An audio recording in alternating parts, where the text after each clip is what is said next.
Have you ever bought one of those like backyard playground kit things and you wondered how long it takes to put those things together?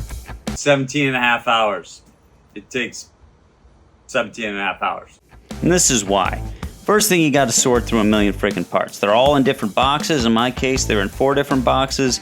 So you have to sort through all of those. They're not in the right order and you have to lay them all out. So you got about an hour doing that.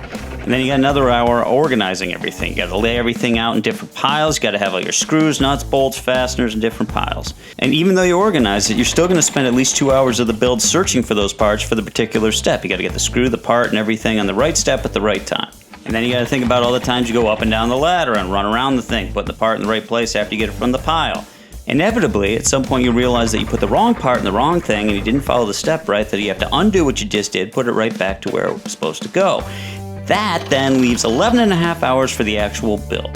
That's what some people claim they could do this particular one in about 11 and a half to 12, even with 2 people.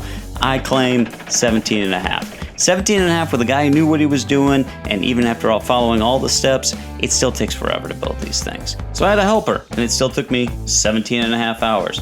And if you're still, for some reason, watching this thing, here's the rest of the build.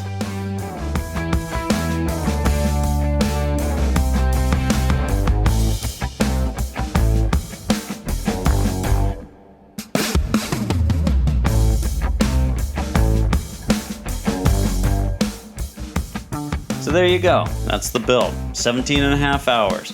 That's what I told the guy I thought it would take, and that's about what it took. I'm sure his kids will love this thing. It's got a lot of fun slides and climbing walls and tunnels and stuff. So I thought it was pretty decent, but you can't do it in a day. Thanks for watching.